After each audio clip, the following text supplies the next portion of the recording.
Hello friends! Welcome to a new Happy Learning video. Today, we're going to learn about the art of an age that was renowned for being dark and obscure, but on the other hand was also bright, colourful and sharp. Today, we're going to learn about the art of the Middle Ages.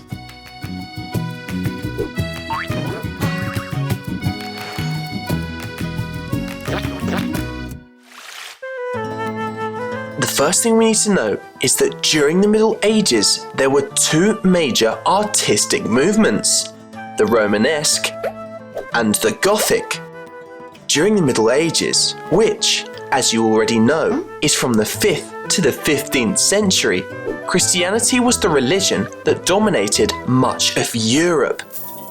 The church had a lot of power, and art was its best tool to convey its message to those who couldn't read or write, which was the majority of people. Religion was in painting, in sculpture, and above all in the architecture.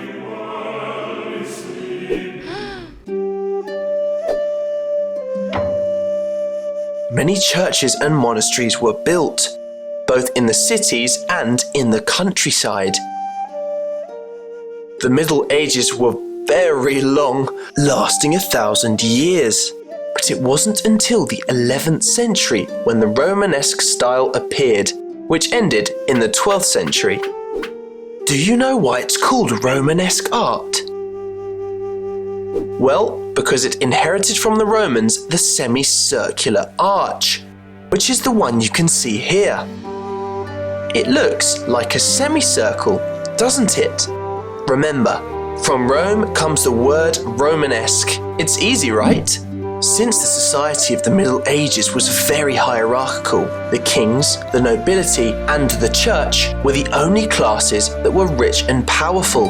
The buildings that were erected were castles for the kings and nobility, and churches for the church.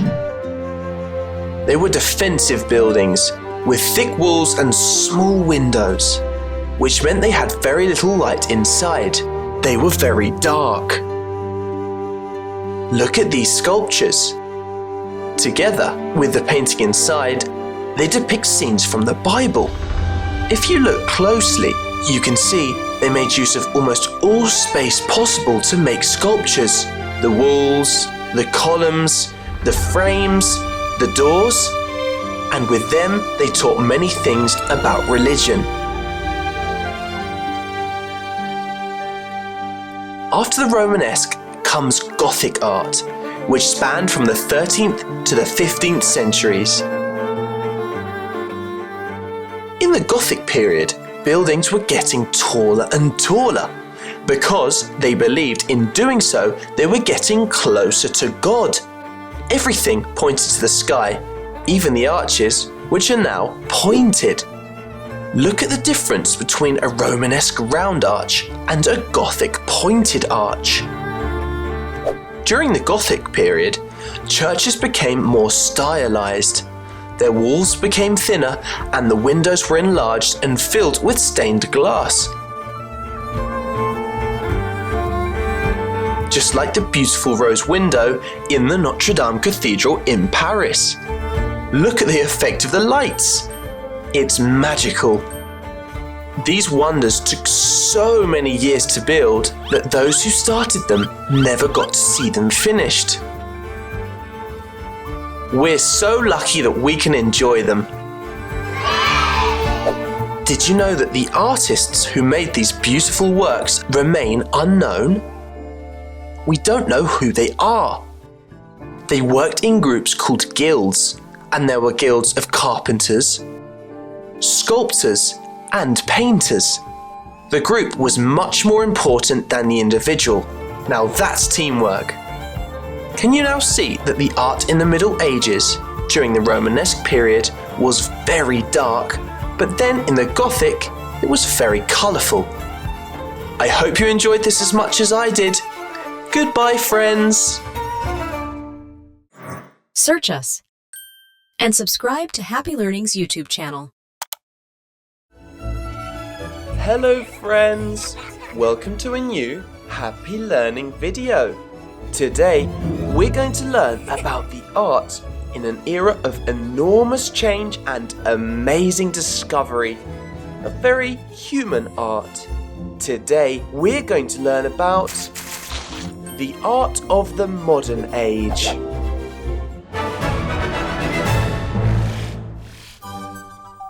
Do you remember that before, in the Middle Ages, God was the centre of everything?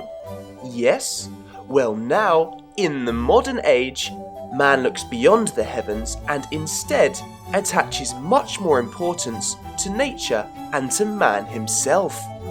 This new way of seeing and understanding the world was called humanism, and it changed everything. From science to politics and, of course, art. As you already know, the modern age goes from the 15th to the 18th century, and the two most important artistic movements of this period were the Renaissance and the Baroque.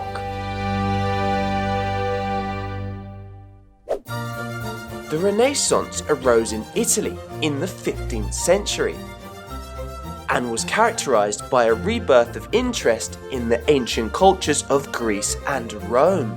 Renaissance means rebirth. Now it makes sense, right? Have a look at this Gothic painting from the Middle Ages. And now, check out this Renaissance style painting, typical of the modern age. Do you notice the difference? It is not that one painting is better than the other, it's just they are very different. If you look at the Renaissance painting, perspective is used. Can you see that not all things seem to be on the same level? It appears that some things are closer and some are further away. You can also appreciate the use of light. There are parts of the painting that are more illuminated than others. Can you see them? During the Renaissance, artists, both painters and sculptors, studied the human body down to the smallest detail, and this is aptly represented in their works. They wanted their figures to be proportionate and balanced, closer to reality. Look at this sculpture. It's Michelangelo's David. All the details that you can see of the human body are really impressive. It is spectacular, don't you think? The most important representatives of the Renaissance are Michelangelo, Raphael, and Leonardo da Vinci. They were geniuses.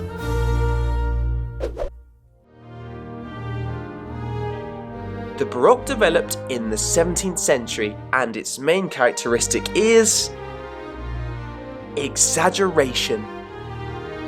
Look at the decoration of this altarpiece. It's so detailed that it is almost impossible to distinguish the different parts. It's so elaborate.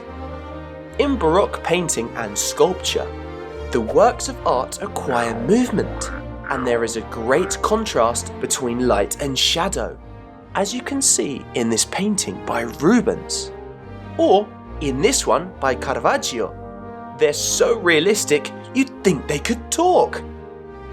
Art in the modern age undoubtedly became more realistic, more human, more humanist, and sometimes also more mysterious. Don't you think that the smile of the Mona Lisa is very mysterious? What is she thinking? Well, only she and Leonardo know that. I hope you have enjoyed this journey through the art of the modern age as much as I did. Goodbye, friends. Search us and subscribe to Happy Learning's YouTube channel.